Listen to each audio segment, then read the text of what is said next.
لیکن اصل بنیادی بات یہ ہے، لیکن یہ بات آپ کی ٹھیک ہے کہ پاکستان نے ایسا کردار ادا کیا اور امریکہ کے درمیان جو یہ سارا معاملہ جو بے اعتمادی تھی یا بد اعتمادی تھی، اس میں بھی افغانستان کا بڑا دخل تھا، اور طالبان کے حوالے سے شکایات تھیں امریکہ کو، اور کیونکہ مطلوبہ کامیابی حاصل نہیں ہو رہی تھی، اور 2001 میں جب امریکہ نے یہ فیصلہ کیا اور انٹروین کیا اور فورسز جو ہے نیٹو کی افغانستان میں داخل ہوئیں، تو اس وقت یہ بات کہی جاتی تھی کہ ہم تو سوئی جو ہے نا وہ بھی صحرا میں سے تلاش کر لیتے ہیں۔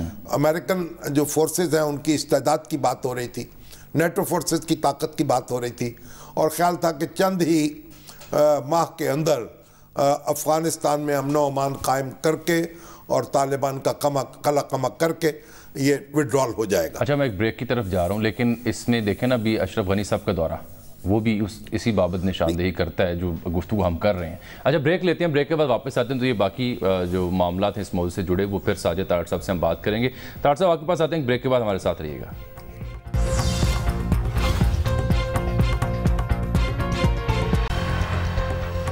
ویلکم بیک ناظرین، بات ہو رہی ہے جی جناب ساجد طاہر صاحب سے، ٹیلی فون لائن پر موجود ہیں۔ تو ایک تو بات یہ طے ہوگی کہ امریکہ کے حوالے سے پاکستان کا کردار کیا تھا، جیسے ٹیلی فون لائن پہ آتے ہیں مونی کے پاس جاؤں گا نا۔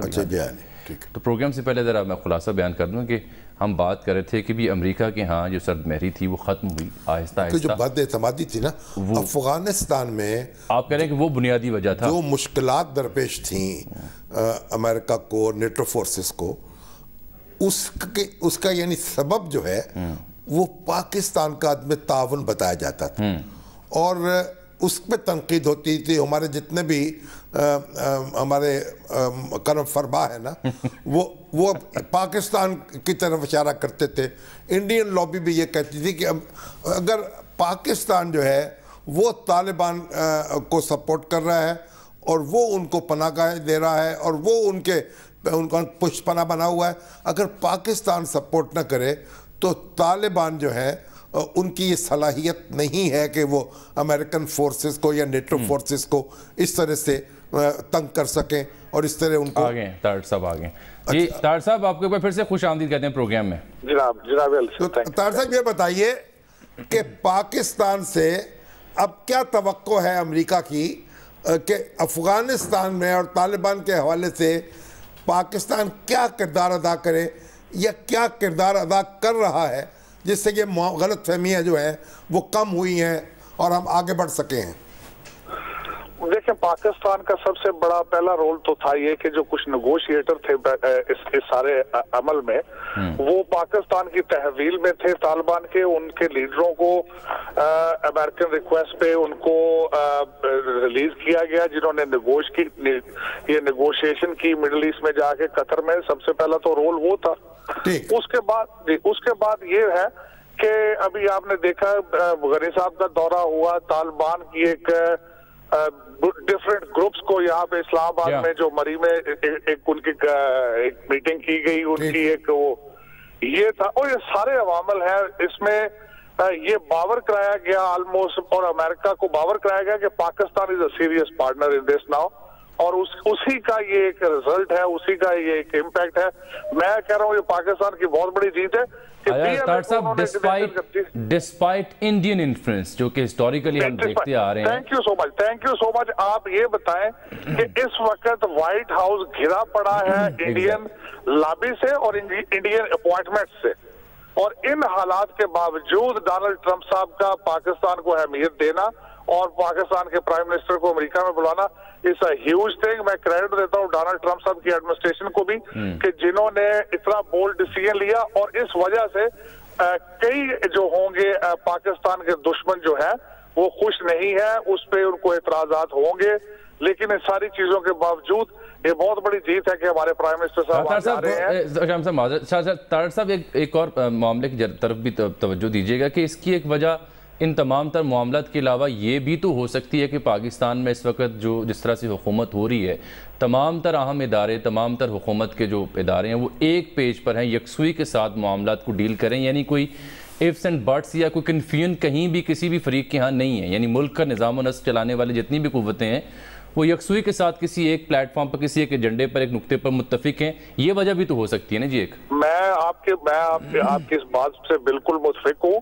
پاکستان جب سے عمران خان صاحب کی گورنمنٹ آئی میں دیکھ رہا تھا کہ نہ صرف امریکہ پورا ویسٹ پاکستان کو چانس دینا چاہتا تھا, نئے پاکستان کو دیکھنا چاہتا تھا کہ یہ کتنے سیریس ہیں, اور بالکل اس وقت ساری مختلف جو بڑے سٹیک ہولڈر ہیں وہ ایک پلیٹ فارم پہ ہیں, اور اسی وجہ سے آج یہ دورہ جو ہے وہ پاسبل ہو سکا, ورنہ یہ دورہ پاسبل ہی نہیں ہونا تھا.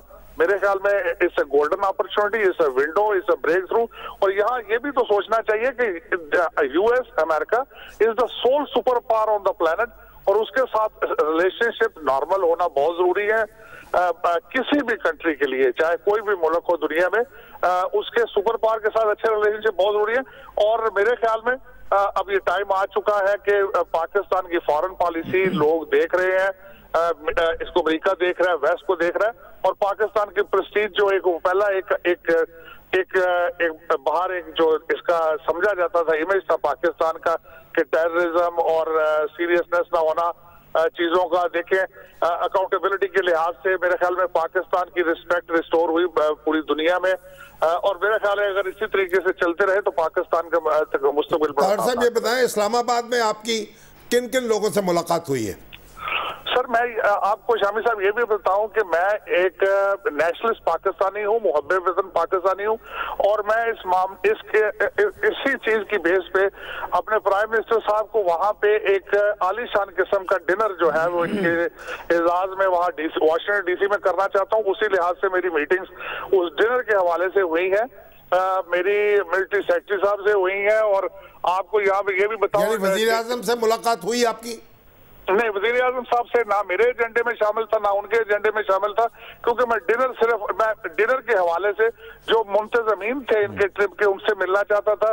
ان کے جو پلانر ہیں اس وقت وہ زلفی بخاری صاحب اور صدیقی صاحب, جہانگیر علی صدیقی صاحب ہیں, اور میں دونوں سے رابطے میں ہوں, دونوں سے ملا ہوں, اور میری کئی ملاقاتیں ہوئی ہیں اسٹیبلشمنٹ کے لوگوں سے اور دوسرے. تو آپ ان ملاقاتوں سے آپ کو کیا تاثر ملا کہ پاکستانی قیادت جب امریکہ جائے گی تو ان کے ذہن میں کیا امیدیں ہیں, امریکہ سے ہم کیا ایکسپیکٹ کر رہے ہیں؟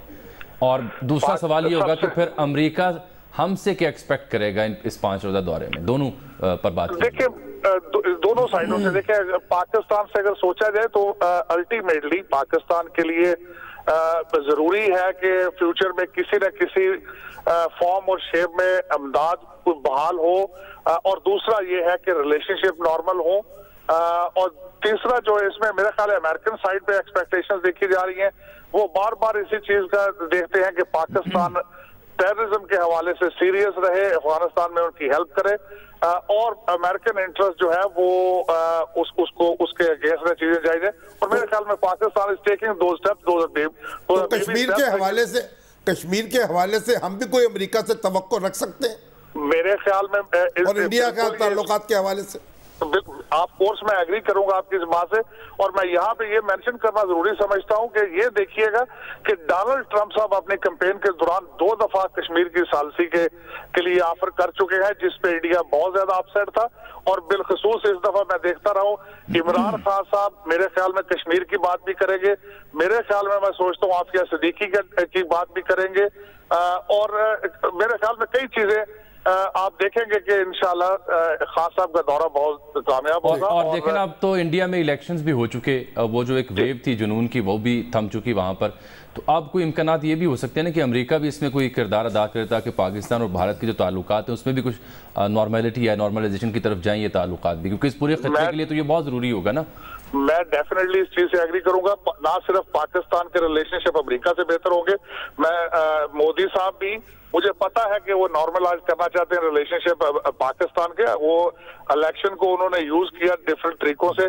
میں ایک بک لکھ رہا ہوں, میں نے پورا چیپٹر اس میں نریندر مودی کا ان چیزوں کو جمہوریت میں لے کے آنے کے بارے میں نے کرٹیسائز کیا, لیکن اب وہ چاہتے ہیں, یہ ان کو بھی پتا ہے کہ ہمسایہ چینج نہیں کیا جا سکتا, پاکستان کے ریلیشن شپ مجبوری ہے انڈیا کی بھی, اور ان کی انڈیا جانے کا پروگرام بھی ہے آپ کا کبھی؟